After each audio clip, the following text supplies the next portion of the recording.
This episode is brought to you by Drizzly. Tonight seems like a great night as any to wind down with some wine after a long day. But what if you're already in your comfy clothes, deep in the couch with your hand glued to your remote? Nobody in that position wants to get up and leave the house for a drink run. And with Drizzly, the go-to app for drinks delivery, you don't have to. You can choose from a huge selection of wines, be it a bottle or two of your go-tos or a little something new. And you can even place your order with a phone in one hand and your remote still solidly in place in the other. Download the Drizzly app or go to drizzly.com. That's DRIZLY.com and have an epic at-home wine night because all those shows aren't going to watch themselves. Must be 21 plus, not available in all locations. Hi, I'm Yui Xu. And I'm Julie Kraftchick. We're active daters turned dating sociologists. Here to dive into everything modern dating and relationships. Welcome to the Dateable podcast.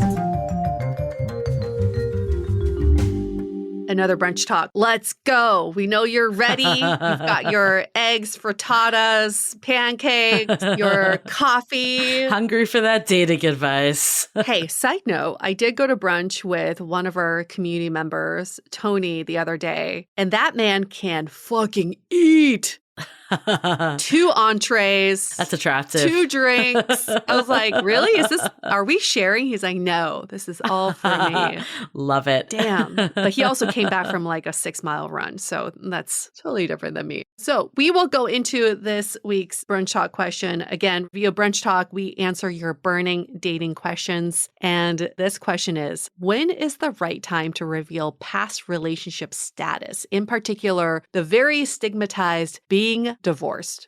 Yes, and for more context, for first dates, when past relationships aren't yet discussed, it seems less important. But after how many dates is it obligatory mention if the other person does not explicitly ask about past relationships? For example, being loved, married, etc. So when do you talk about it? I just feel like if it's a big part of your past, like being divorced, it's pretty important to just say it up front. If you don't want to say because you want to scare away someone, that person's not the right person if they're scared about your past relationship status. But there's also like this line to be drawn where if you have been in several relationships that didn't go anywhere, I don't think that's necessary to talk about up front. That's just like everybody's past, right? Yeah, I'm really mixed on this one. I think the children does change it. So I recognize that the person that wrote in did address that this is a situation where you're divorced without children. I think the reason why I think that is because that plays into your current life, where if you don't have children and you're just divorced, you're probably not seeing this person anymore. It's actually not that different from an ex, in my opinion. That being said, I agree with you. You don't want to make it more of a thing by hiding it. I don't think you need to talk about relationships while you're getting to know someone new. It can be a very light gloss over, and if someone asks more questions, then of course don't avoid them, but you don't need to dive into all the nitty gritty. I feel like when I talked about old relationships, it's because I wasn't actually over the people. That's why I brought it up. So I think if you're actually in a headspace where it's not that big of a deal to you, that's probably a good sign that you're ready to date and meet someone new. So I don't think it's a red flag if someone's not talking about relationships. So do you think that if someone's divorced without kids, they don't need to talk about it unless relationships are a topic in the conversation? I think it's like everything else, at least how I view it. I feel like we, for some reason, carry more weight to divorce than anything else. I'll even equate it to this podcast, okay? When I was dating for a long time, I didn't bring up this podcast. And then it got really awkward when I'm like 5 dates in and I haven't shared a big part of my life. Yeah. So I would view it like that. Like if there's a way it comes up and you're hiding it, to me, that's not great. For you, for the budding relationship, and for the other person at the other side. I don't think you necessarily need to be like on date 1 or even date 2 or even date 3, hey, I've been divorced. That feels like unnatural. And especially if you're not sure if you even like that person, I don't think you owe them that information, nor is it a factor in your relationship. I would go off of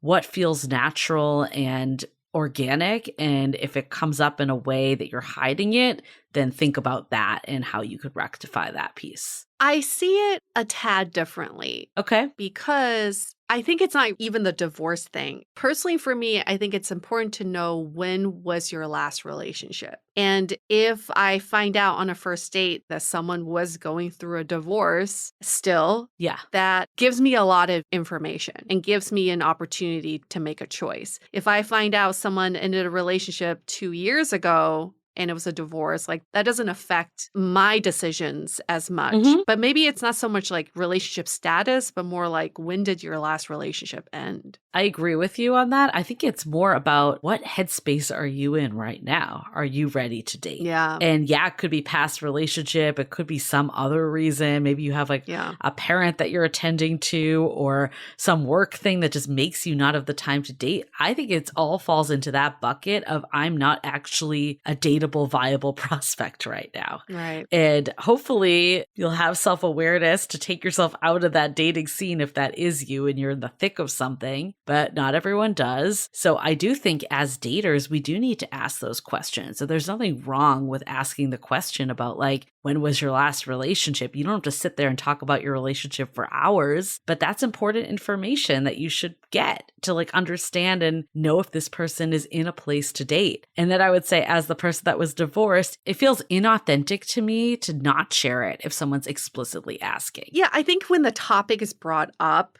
don't try to hide it. Yeah. But why is it that we place so much weight on someone who's divorced versus someone who was like in a relationship, let's say for 10 years? 100%. Thinking about my ex, right? When we first got together, before we got together, everyone called him the divorce guy. They're like, oh, you should get together with a divorce guy. He was only married for a year.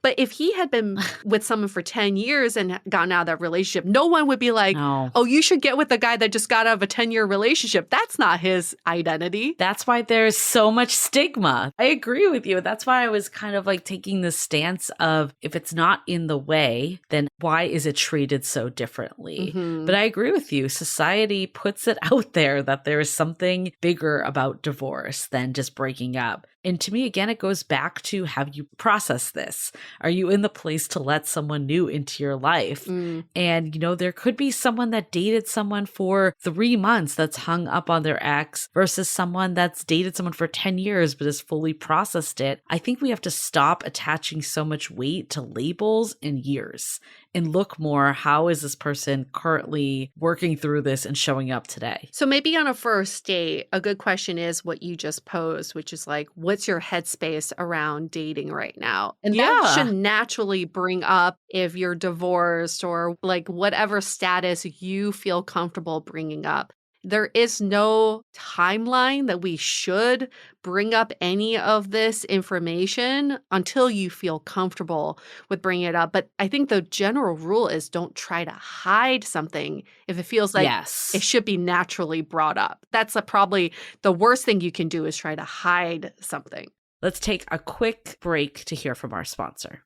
Are you done with the apps? Burnout with online dating? Well, the apps are not out to get you. But have you ever considered maybe you're not using the apps in a way that serves you best? We are stoked to bring back our 22-day dating app reset challenge to get you ready for cuffing season next month. In this self-paced challenge, you'll learn tactics that will help you break through the BS and find incredible partners through the apps. We are on a mission to make online dating work for you, and that takes consistency and accountability. Every day for 22 days, you'll be given facts, hacks, tips, prompts, and tasks to help you slay online dating. You'll be using the apps like you've never used them before. This dating reset also comes with a comprehensive dating profile review from us. We're about to enter the busiest dating season of the year, so we want to see you thrive during this time. We're offering this for a limited time only from now until Sunday, September 10th. For just $122, you'll receive this completely self-guided 22-day challenge as well as a comprehensive dating profile review from us. This is an incredible deal because just the dating profile review alone is worth $100. To sign up, just go to dateablepodcast.com/programs. Again, that's dateablepodcast.com/programs. I think I told you this a long time ago is I went on this date with this guy and we matched on Hinge. Mm-hmm. He told me he saw me on Bumble and I realized I swiped past him on Bumble because on Bumble he shared that he had children and was divorced. And on Hinge, he did not share it. And I realized it before, but I decided to go on the date anyways. And I was curious, would he bring it up? Because in his mind, I'm only seeing him on Hinge, not knowing this information. But because I saw him twice, I knew it. He did not bring it up once the entire time. And I was sitting there like waiting for it. And it just, honestly, the day just was set up for failure to begin with because of that. But it felt like he was holding something back from me. If he had just addressed it, it wouldn't have been a big deal and been like, yeah, like this happened X amount of time ago. You know, you have to spin your story too. Like if you're sit there and talk about the sob story of your divorce, that's really different than being like, hey, you know, we realized we weren't right for each other in the time after I've taken all these steps to identify like who's the right person for me and really get myself into a place that I'm ready to meet that person. That's such a different answer. So I would say listen to how someone's answering, not just what they're saying, but how they're saying it. I think the kids thing, hiding the kids thing is so weird to me. You can't do that. That will affect your life. That will affect how you interact with each other, your schedules. You cannot hide that. It really affects everybody involved here. But the divorce thing, I do find it a little fascinating if people put it on their dating profile. It must mean, this is like the train of thought I think someone's going through if they put it on their dating profile. I've tried to hide it before. And someone got really pissed at me. It backfired. So I might as well just be really straightforward with it now and put it up front. You can go either way on putting on your dating profile. To me, it doesn't give me much information. It's just like a status thing. It's like basically saying, I have brown hair. Right. I'm divorced, you know. But if you feel the need to put it on your dating profile, by all means, Godspeed. You do your thing. But back to our original question is, when is the right time to bring up your relationship status? I don't think it needs to necessarily go on your dating profile unless kids are involved. I think the kids thing can go on your dating profile. That's very important information to know. So I went on a date once. We actually had him on the podcast for a recap. This was a throwback. Jeff was his name. I don't even remember what season it was. It was a long time ago. Yep. But I was his first date in 12 years, which is what the episode is also titled. And I remember he told me on the date that he was in the middle of a separation and I was his first date. And it did feel kind of icky. Like I felt like I needed to know that information because it went back to this person is clearly not ready to like be in the same place as me. They are just in the thick of it. So I think for that one, he didn't necessarily need to put it on his profile, but it might have been a good thing in the conversations we were having before we met because we did talk about stuff before and it felt a little misleading. I really think the time to tell someone, there's no hard and fast rule, but what is that point where it's going to feel misleading and how do you get around that? I struggle with this because I think about the first date I will go on when I get back into dating will be my first date in over 5 years. Do I let this person know up front, hey, you're my first date in over 5 years. You're my first date after this long ass relationship I just got out of. Like if you were on the receiving end, what would you want to know and when would you want to know it? I really think it's how much have you processed it and where are you in the dating world? Like, I don't know that you need to tell someone that you're their first date in 5 years. Maybe you can, but again, it's what's the story you're telling? It goes back to that. Like, is my first date in 5 years? I don't know what the fuck I'm doing. I'm not sure if I should be here. Like, that's scary. If you're like, this is my first date in 5 years, I've taken a few months to really like rebuild my identity and figure out what went wrong and what I want in a new partner, whatever your spiel is, but like something that shows that you've done work. I think that's a very different story. And do you have to share it? I don't know. Like, it's not like a bad thing, but I don't know if you have to like frame it like you're my first date in 5 years. Like that does feel like a little. It seems like a lot of pressure. Yeah. Like I think you should share that. Yeah, you got out of a almost 5-year relationship. Again, when it feels like it's a natural point. It comes down to so much of just where you are. That's what it is for me, at least. Yeah, it's a good way of putting it. It's not about your status. It's about your mindset.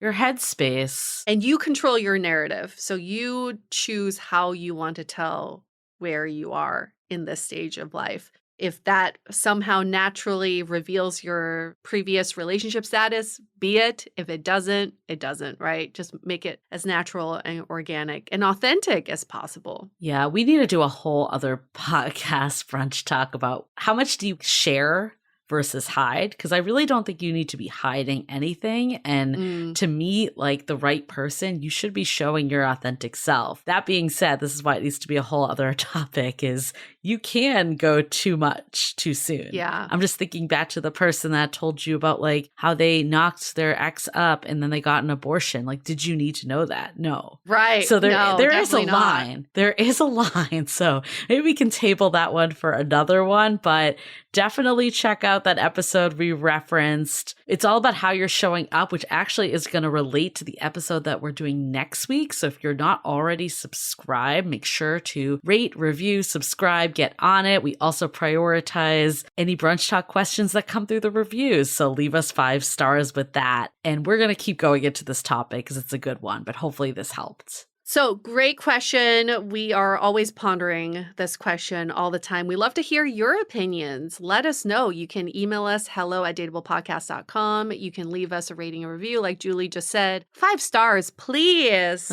Please. It's not that hard, right? Or you can DM us on social media at Dateable Podcast. That's our handle on Instagram. We'd love to hear your opinion on how soon, when should you reveal your relationship status, and also what other brunch talk questions you have. We have a whole season to answer your burning dating questions. Get them in. Yes, we do.